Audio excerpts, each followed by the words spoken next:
திரு பொன்வில்சன், இங்க அதிமுக பாஜக கூட்டணியில ஓ பன்னீர்செல்வத்திற்கு இடமில்லை அப்படிங்கிற ஒரு சூழலை திரு எடப்பாடி பழனிசாமி உருவாக்கி விட்டாரா? இப்போ ஓபிஎஸ் எடுக்கக்கூடிய முயற்சி என்ன? இல்லை, இப்போது அதிமுக ஒரு தனிப்பெரும் கட்சியாக 2024 தேமுதிக கூட போட்டி போட்டாங்க. அதிமுக தலைமையில், எடப்பாடியார் தலைமையில் 2024 தேர்தலில் சந்தித்தாங்க. என்டிஏ கூட்டணியில் அவங்க தலைமையில், பிஜேபி தலைமையில் ஓபிஎஸ், டிடிவி எல்லாரும் இருந்தாங்க. இப்போது பிஜேபி அதிமுக கூட்டணி உருவாகிருக்குது. அப்போது அதிமுகவை பொறுத்த வரைக்கும் அவங்கக்கிட்ட இருந்த நெருடல் என்னென்னா, எங்கள் கட்சி பிரச்சனையை நாங்கள் பார்த்துக்குவோம், மற்ற கட்சிகள் தலையிடக்கூடாது. அதில் அமித்ஷா தெளிவாக சொல்லிட்டாரு. அந்த ஒன்று மட்டும், மற்றதெல்லாம் எதுவும் பேச்சுவார்த்தை நடத்தலை. இந்த ஒன்று மட்டும் அவர் சொல்லிட்டாரு, அவங்க கட்சி பிரச்சனையை அவங்க பார்த்துக்குவாங்க, அதில் நாங்கள் தலையிடவே மாட்டோம். கூட்டணியை குறித்து நாங்கள் பேசிக்குவோம். அவங்க எக்ஸிஸ்டிங் கூட்டணி என்டிஏல இருக்கிறவங்க, அவங்க கூட்டணியை குறித்து நாங்கள் பேசிக்குவோம். அப்போ ஓ பன்னீர்செல்வத்தையும் டிடிவி தினகரன் விவகாரத்தையும் உட்கட்சி பிரச்சனை அப்படின்னு தான் திரு அமித்ஷா அணுகிறார். அவங்கள கட்சியில் சேர்க்கறது, கூட்டணி வேற, கட்சிக்குள்ள சேர்க்கறது வேற. கூட்டணி வேற, கட்சிக்குள்ள சேர்க்கறது வேற. கூட்டணியை பற்றி நாங்கள் பேசிக்குவோம்னு சொன்னார். கட்சியிலேருந்து வெளியேற்றப்பட்டவர்களா, கட்சியிலேருந்து வெளியேறியவர்களா, அவர்கள் நாளைக்கு சேருவார்களா அப்படின்னா அது அவங்க பிரச்சனை, அது நாங்கள் பேச மாட்டோம் அப்படின்னு சொல்லிட்டார். அவ்வளோதான். அதனால இந்த ரெண்டுத்துக்கும் வித்தியாசம். பாஜக கூறினால் திரு ஓ பன்னீர்செல்வத்தையும் டிடிவி தினகரனையும் திரு எடப்பாடி பழனிசாமி கூட்டணியில் சேர்த்துப்பார். அதுதான் பேச்சுவார்த்தை சொல்லிட்டாங்கல்ல. அவங்க சேர்க்க மாட்டேன்னு எடப்பாடியார் சொல்லவே இல்லையே. இது வரைக்கும் எடப்பாடியார் சொல்லவே இல்லை. வரைக்கும் கூட்டணியில இருக்குது அப்படின்னு சொல்ற கட்சியில ஃபார்வர்ட் பிளாக் வரைக்கும் பெயர் சொல்ற பாலா அவர்கள், எடப்பாடி பழனிசாமி பாலா அவர்கள் இல்ல திரு டிடிவி அமமுகவையும் பாலா பன்னீர்செல்வத்தையும் சொல்லல. இப்ப நான் கேக்குறேன், பாலா அவர்கள் அந்த கூட்டத்துல அவர் எந்தெந்த கட்சியை சொன்னார் சொல்லுங்க பார்க்கலாம். சொல்லுங்க. எல்லா கட்சி பேரும் இல்ல மேடையில பேசும்போது எந்த கட்சி சொன்னாரு? இல்ல இவ்வளவு குறிப்பா சொல்ற நீங்க ஏன் அதை மட்டும் சொல்ல மாட்டேன்றீங்க? அவர் சொன்னது மூணே கட்சி. புதிய தமிழகம் சொன்னாரா? இல்ல சொல்லுங்க. தமிழ் மாநில காங்கிரஸ் சொன்னாரா?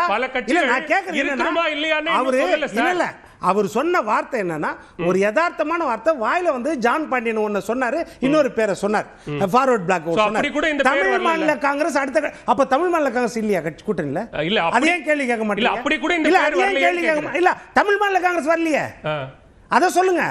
இல்ல சார், அப்படி கூட தமிழ் மாநில காங்கிரஸ் 2024 நாடாளுமன்ற தேர்தலில் பாஜகவோட இருந்தாங்க தமிழ் மாநில காங்கிரஸ்.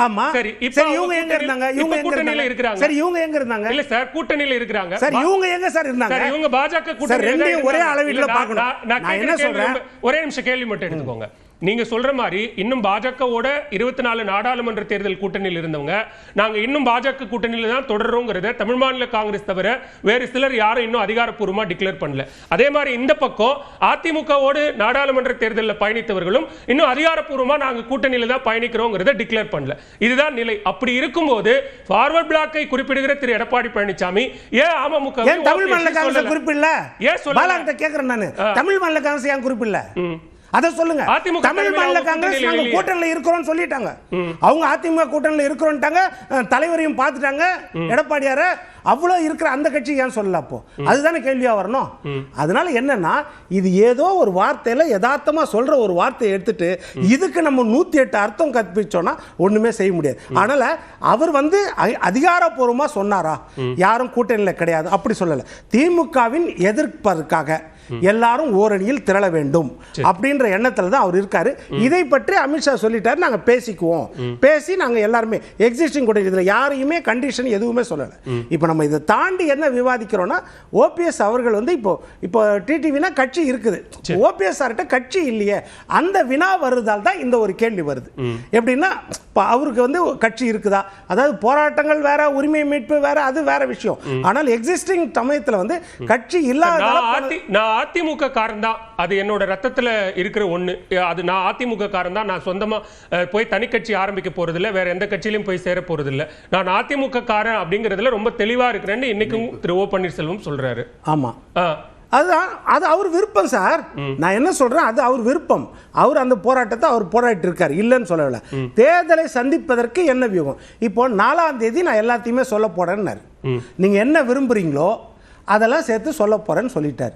4ஆம் தேதி செப்டம்பர் சொல்ல போறேன். அதே வந்து ஒரு 3 நாளைக்கு முன்னாடி இதே மாதிரி நிருபர்கள் கேட்கும்போது எடப்பாடியார் சுற்றுப்பயணம் போயிட்டு இருக்காரு, எல்லா தொகுதி மக்களையும் சந்திக்கிறாரு, தொகுதி பிரச்சனைகளை பேசுறாருன்னு கேட்கும்போது என்ன சொன்னார், எனக்கும் நானும் சுற்றுப்பயணம் போவேன், சுற்றுப்பயண விவரம் விரைவில் அறிவிக்கப்படும் சொன்னார்.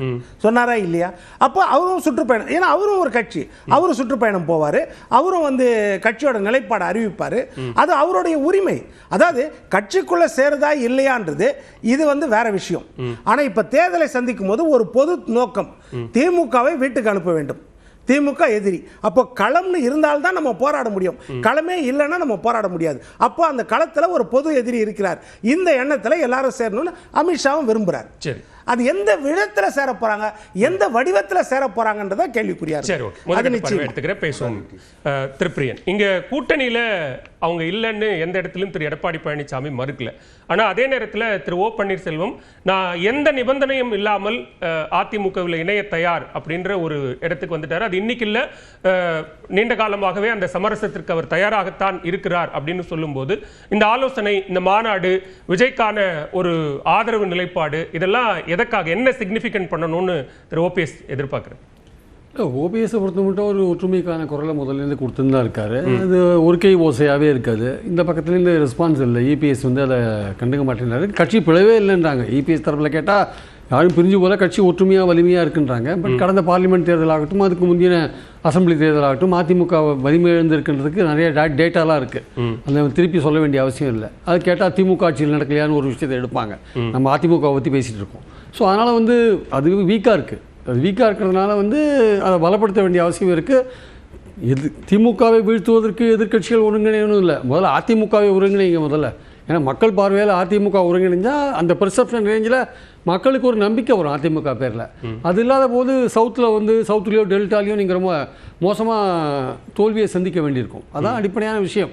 ஒன்றும் பெரிய சேஞ்செல்லாம் வந்துடாது. அவங்கள சேர்க்காட்டி தோல்வியை எதிர்நோக்கி தான் நீங்கள் போக வேண்டிய அவசியம் இருக்கும். அதனால் வந்து சுப்ரத்தினம் சொல்றாரு, வாக்கு வங்கியா பார்த்தா தென் மாவட்டங்களில் மிகப்பெரிய ஒரு வாக்கு வங்கி. ஈவன் இன்னைக்கும் திரு ஓ பன்னீர்செல்வம் சொல்றாரு, சுயேட்சையா போட்டியிட்டு 33% வாக்குகளை நான் வாங்கினேன் அப்படின்னா எனக்கான வாக்கு வங்கி, எனக்கான செல்வாக்கு அந்த பகுதிகளில் இருக்கு அப்படிங்கிறத உறுதிப்படுத்துறாரு. அதான் நான் சொல்றேன், அவங்கள சேர்க்காம அதிமுக தேர்தலில் சந்திச்சா பின்னடைவை சந்திக்கும். சவுத்துலையும் டெல்டாலையும் அவங்கள சேர்க்காம சந்திச்சா டெல்டாலையும் பின்னடைவை சந்திக்கும். அதில் இன்னொரு பாயிண்ட்டும் இருக்குது. அவங்கள வந்து நீங்கள் அதிமுகவுக்குள்ளே சேர்க்குறீங்களா சேர்க்கலையான்றது அது எடப்பாடி பின்னாடி பொதுக்குழு இருக்குது, அவர் எம்எல்ஏக்கள் இருக்காங்க, கட்சி அவர் கையில் இருக்குன்றதை ஒத்துக்கிறோம். ஆனால் ஒரு பொது நன்மைக்கு நீங்கள் பார்க்கும்பொழுது அவங்கள உள்ளே சேர்க்காம வெறும் கூட்டணியில் மட்டும் நீங்கள் வச்சுக்கோங்க. பாஜக ஏதோ கடைசி நேரத்தில் ஒரு அட்ஜஸ்ட் பண்ணி தினகரனையும் ஓபிஎஸ்ஸையும் கூட்டணியில் மட்டும் வச்சுக்கோங்க. ப்ராக்டிக்கலாக சில விஷயங்கள் பார்க்கணும். அவங்க ஓபிஎஸ்ஓ தினகரனோ பலம் பெறுவதை இபிஎஸ் விரும்ப மாட்டார், இபிஎஸ் பலம் பெறுவதை ஓபிஎஸ்ஓ தினகரனோ விரும்ப மாட்டார்கள். அப்போது இபிஎஸ் அதிமுக கேண்டிடேட் போட்டி போடுற இடத்துல என்ன நிலைமை, பிரச்சாரம் எப்படி போகும்னு தெரியாது. தினகரனும் ஓபிஎஸும் அவங்க ஆட்கள் போட்டி போடுற இடத்துல இபிஎஸ் தரப்பு என்ன மாதிரியான வேலைகள் செய்வாங்கன்னு தெரியாது. அப்போ அந்த கூட்டணிக்குள்ளேயே ஒரு பிரச்சனை வரும், கட்டு சாதத்துக்குள்ளே பெருச்சாலி மாதிரி ஆகிடும் அது கடைசியில். அப்போது கிளியரான ஒரு விஷயம் இருக்கணும். கிளியரான ஒரு விஷயம்னா இவங்க 2 பேருமே ஒருத்தருக்கு விரும்ப மாட்டாங்க சார். அவரு ரொம்ப தெளிவாக இருக்கார். இபிஎஸ் அவங்கள சேர்க்கவே மாட்டேன்றாரு. அவங்க என்ன சொல்கிறாங்க, அதிமுக ஒன்றுபடுறதுக்கு சேரணும், அப்போ தான் வலிமையாக இருக்கும், கட்சி 100 வருஷம் இருக்கணும் ஜெயலலிதா சொல்லிட்டு போயிட்டாங்க. அப்படிலாம் பல விஷயங்கள்